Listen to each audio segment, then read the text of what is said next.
حبايبي عاملين ايه؟ يا رب تكونوا بخير. لو اول مره تشوفوني ما تنسوش اللايك والشير والاشتراك والكومنت الحلو وكمان اللي محتاج قراءه خاصه بيتواصل معايا على رقم الواتساب الموجود قدامكم على الفيديو. اوكي طيب.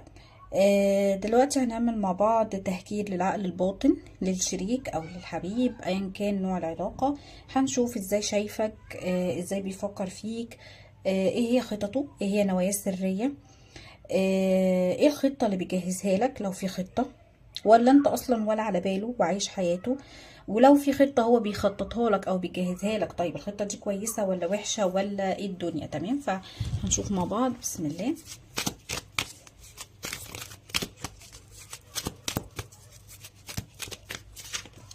طيب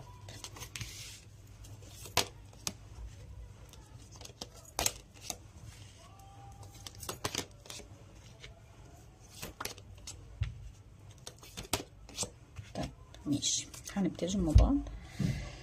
طيب دي طبعا بداية كده هنشوف طاقته. شايفة ان شوية الشخص ده شوية كده عنده شوية مشاكل الفترة دي او عنده مشكلة مع حد. بس يعني المشكلة دي او المشاكل دي بتنتهي. تمام، يعني ممكن تكون في نهايتها، يعني مش لسه في بدايتها. تمام. شايفة كمان لو في حد بيحاربه او في حد بيواجهه او في حد عنده مشكلة معاه شخصية، يعني فهو هينتصر على الشخص ده. تمام. طيب شايفة كمان ان في ناس كتير ممكن تكون جاية عليه او ممكن تكون اذياء او ممكن تكون يعني متسببه له في ضرر، وشايفة ان هو يعني من جواه عايز ينتقم من الناس دي، لان الناس دي اذياء والناس دي جايه عليه. تمام. طيب شايفه كمان بنسبه كبيره الشخص ده ممكن يكون داخل على شراكه او داخل يعني في بيزنس مع حد، لان هو يعني شويه عايز يحسن من وضعه المادي، عايز وضعه المادي يكون احسن او اموره الماديه تكون احسن. فشايفه ان هو بيشتغل على نفسه الفتره دي او بيحاول ان هو يطور من نفسه او يطور من شغله او يطور من كاريره او يظبط اموره الماديه. هي اموره الماديه تمام ما فيهاش مشكله، بس ممكن يكون عايز وضعه المادي يكون احسن. تمام. طيب شايفه كمان الفتره الجايه بالنسبه له زي ما تكون فتره صحوه كده، يعني شايفه ان هو هيقطع مع ناس كتيره جدا. يعني هيحاول بقى يبتدي يعرف مين حبيبه من مين عدوه، يقطع علاقته مع الناس اللي بتأذيه، مع الناس اللي بتضايقه، مع الناس اللي بتستفزه، مع الناس اللي بتسبب له في مشاكل. كمان شايفه ان الفتره الجايه بالنسبه له مش عايز حلول وسط، عايز حلول جذريه. يعني كان في ممكن يكون كان في قرارات مؤجله عنده من الفتره اللي فاتت، هيبتدي ان هو ياخد قرارات فيها. لان زي ما قلت لك هو مش عايز حلول وسط، هو عايز يعني يوصل لحلول جذريه، او عايز ان هو يعني يكون شجاع وعايز يفتح ابواب لنفسه. تمام، لان هو الفتره دي حاسس بقوه وحاسس بثقه في نفسه اكتر من المره يعني الفتره اللي فاتت، وكمان مهتم بنفسه قوي، وكمان شايفه ان هو مركز على نفسه بنسبه كبيره جدا. طيب الابراج اللي ظاهره قدامي في الابراج العذراء والثور والجد، وكمان الميزان والدلو والجوزاء وبرج الحمل وبرج القوس. طيب هنشوف طاقتك انت بقى. طاقتك دي بتكون يعني ايه؟ نظرتك للعلاقة، اللي انت حاسس بيه، مشاعرك كده يعني.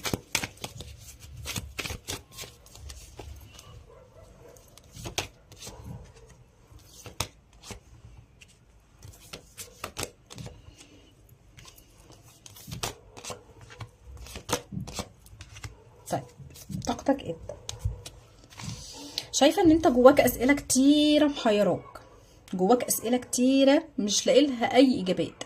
نفسك كده ان انت تقتحم عقله وتدخل جوه عقله،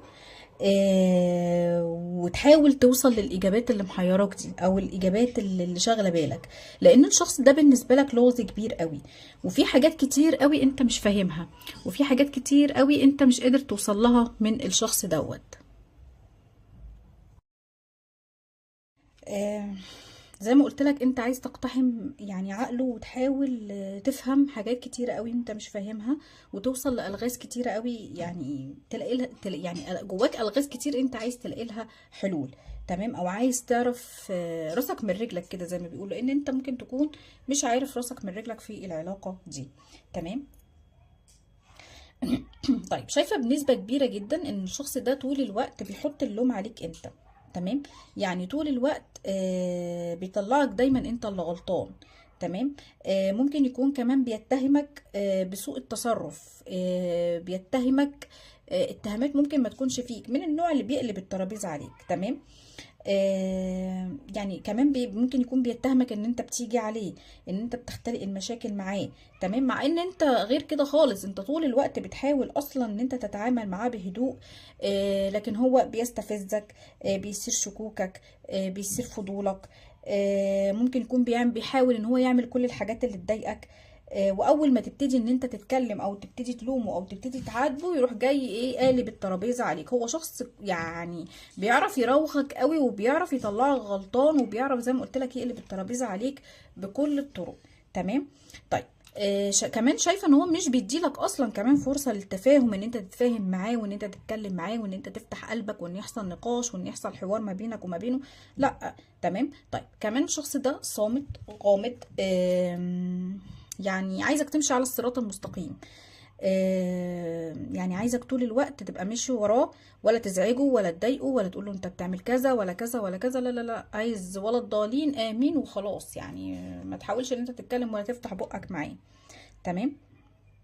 لدرجة ان انت خلاص انت من جواك ما بقتش عارف اصلا ايه اللي بيضايقه. يعني انت من جواك ما بقتش عارف ايه اللي بيضايقه، ايه اللي مش بيضايقه، لان الشخص ده مودي جدا. يعني ممكن اوقات حاجات، يعني ممكن مثلا انت تيجي تتكلم كلمة فجأة يتقلب عليك، مع ان الكلمة دي ما يبقاش يعني ما يبقاش فيها حاجة او ما يبقاش فيها مشكلة.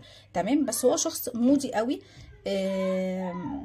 فانت خلاص ما بقتش عارف اولك من اخرك، ما بقتش عارف راسك من رجليك، ما بقتش عارف ايه اللي بيضايقه ايه اللي مش بيضايقه. ما بقتش قادر تفهمه، ولا اصلا بقيت حابب ردود افعاله بقت صعبة قوي بالنسبة لك. تمام. ممكن تكون برضو انت شايف ان هو باصص لعلاقتكم بصة متشائمة شوية. تمام. او باصص لعلاقتكم ان ممكن مثلا ما يكونش فيها امل، ان فيها عقبات، ان فيها مشاكل. دايما باصص للعلاقة بصة متشائمة. طيب الابراج اللي ظاهرة قدامي في برج الحمل وبرج القوس وبرج الثور وبرج العذراء. طبعا يا جماعة مش لازم كل الابراج تظهر، انا بقول الابراج اللي قدامي. تمام. ممكن يعني برج شريكك يظهر وممكن لا. طيب هنشوف بقى كده دلوقتي تهكير العقل الباطن للشريك. شايفك ازاي وبيفكر فيك ازاي.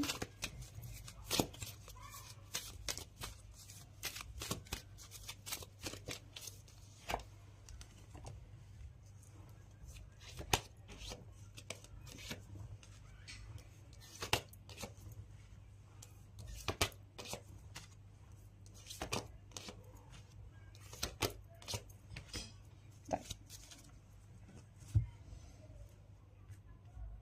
بص، هو شايف ان انتوا الاتنين بتغيروا على بعض. تمام. يعني في غيرة كده مشتركة، يعني في غيرة من ناحيتك وفي غيرة من ناحيته. تمام. وشايفه كمان إن ممكن الغيره دي بتتسبب شويه في مشاكل ليك وليه. انت بتغير عليه فممكن تعمل معاه مشكله، وهو بيغير عليك فممكن تعمل معاه مشكله.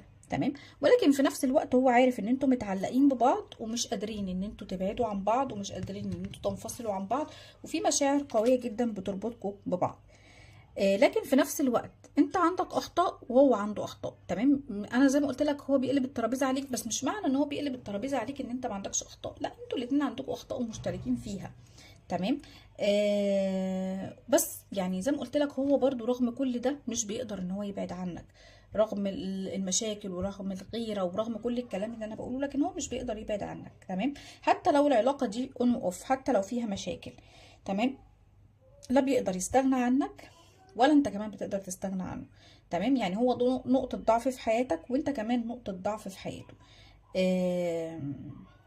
يعني لما بيقعد ما بينه وما بين نفسه كده، وبيجي ياخد قرار بعد نهائي ليك، او ان هو يبعد عنك بعد نهائي، مش بيقدر. تمام. لان هو عارف ان انت اكتر شخص بتقدر ان انت تسعده، اكتر شخص بتقضي معاه اوقات حلوه، اكتر شخص بتديله حب، مشاعر، اهتمام، احتواء، انسجام. عاش معاك اوقات كتيره حلوه، الاوقات دي لا تكرر ولا تعوض. فهو طبعا علشان كده ما عندوش استعداد ان هو يتخلى عنك او يتخلى عن العلاقه دي. تمام. بس في نفس الوقت برضه هو شايف ان العلاقه دي مرهقه ومتعبه ومستفزه بالنسبه لك وبالنسبه له، وهو في حاجات بتستفزه منك، وانت فيك حاجات بتستفزك منه. يعني شايف ان الامور مستفزه ليك وليه، ولكن في النهايه زي ما قلت لك مش قادرين تستغنوا عن بعض ولا تنسوا بعض، ولا تبعدوا عن بعض. هو شايف ان انت انسان مسؤول، انسان قادر ان انت تتحمل مسؤولية. ممكن يكون عندك اهلك، عندك مسؤولياتك، عندك حياتك، فعندك مسؤوليات وانت قادر تتحملها. فهو شايف ان انت انسان مسؤول وانسان ذكي. يعني هو برضو بيحب ذكائك، وبيحب ان انت بني ادم قادر ان انت تتحمل المسؤولية. بيحب كمان قوي طريقتك واسلوبك وحكمك على الناس وحكمك على المواقف، وبيحب نصايحك وبيحب احتوائك ليه، لان ممكن تكون في اكتر من موقف فعلا انت اديت له نصايح، او فعلا انت حذرته من ناس معينة وطلع فعلا كلامك صح. فهو بيهتم قوي وبيحب قوي حكمك على الناس، لان هو شايف ان نظرتك في الناس حقيقية، ونظرتك في الناس يعني صائبة. تمام. طيب، هنشوف بقى ازاي هو شايفك بعقله الواعي.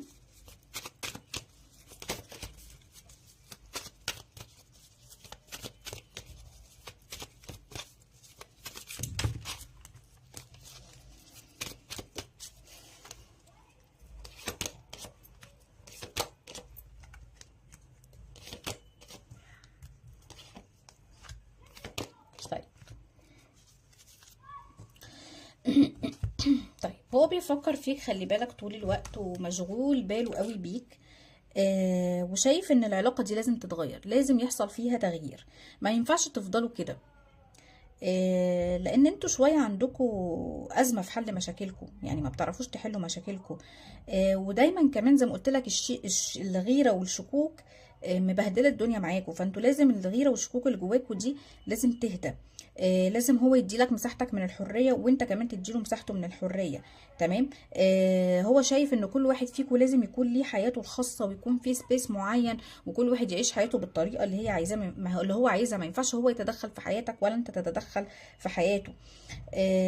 انتوا بتحبوا بعض، ولكن حبكوا دوت يعني في بعض من في بعض الاحيان بتكونوا بتعذبوا بعض بالحب وبالمشاعر دي.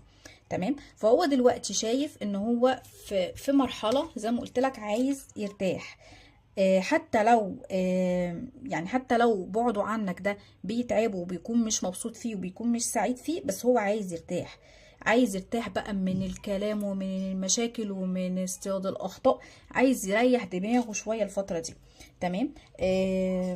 لأن هو شايف كمان ان هو لازم يتعامل معاك بطريقة مختلفة. يعني شايف ان هو كمان لازم يغير طريقة تعامله معاك علشان العلاقة دي تهدى وتستقر، ما تفضلش كده طول الوقت فيها مشاكل. تمام. فزي ما قلت لك هو شايف ان كل واحد فيكم لازم يكون ليه مساحته. برضو انتوا عندكم مشكلة في أزمة ثقة في العلاقة، دايما شاكين في بعض. انت دايما شاكك ان هو في حد في حياته، في حد طرف ثالث، سواء بقى علاقة او سواء حد. انت دايما انت لا انت واثق فيه ولا هو واثق فيك، ودي مشكلة. تمام. في تراكمات كمان في العلاقة. تمام. فالشخص ده عايز يحس بالهدوء، عايز يحس بالراحة، وشايف ان لازم تهدوا. لازم كل واحد منكم ياخد يعني يبعد شوية علشان خاطر تهدوا، وعشان خاطر تقدروا ان انتوا يعني تقدروا تفكروا ازاي هتديروا العلاقة في الفترة اللي جاية. طيب هنشوف بقى هل هو عنده نوايا سرية ليك ولا لأ. هنشوف هل في نوايا سرية.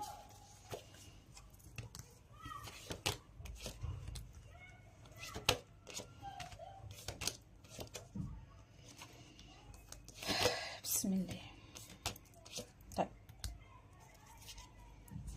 طيب الشخص ده عايز يغير شكل العلاقة بنسبة كبيرة جدا. عايز يتفق كمان معاك على حاجات كتيرة قوي. يعني هو عايز يقعد كده ويتكلم معاك ويتفق معاك على حاجات تعملوها، لان هو غير راضي عن بعض الحاجات. وشايفك متسرع في بعض الامور، وعايزك تهدى، وعايزك تهدي العلاقة. هو ما عندوش خطة ولا حاجة، يعني ما عندوش خطة سرية ولا حاجة، ولكن عنده امنيات. في امنيات هو بيتمناها، في حاجات نفسه فيها، ان هو عايزكم ان انتوا تبتدوا من اول وجديد، عايزكم ان انتوا تبتدوا من الصفر. هو شايف ان مشاكلكم بسيطة، مش محتاجة كل اللي حصل دوت، مش مستاهلة كل ده، مش مستاهلة توصلوا للي انتوا وصلتوا له. ففي فرصة للبداية الجديدة ما بينكم. تمام. يعني هو عايز بداية جديدة، وانا شايفة ان في فرصة جديدة للبداية الجديدة ما بينك وما بينه. تمام. طيب حبايبي، دي كانت قراءتنا النهاردة. اتمنى يا رب انها تكون عجبتكم. يا ريت لو الفيديو عجبكم ما تنسونيش في لايك وشير وكومنت حلو. باي باي.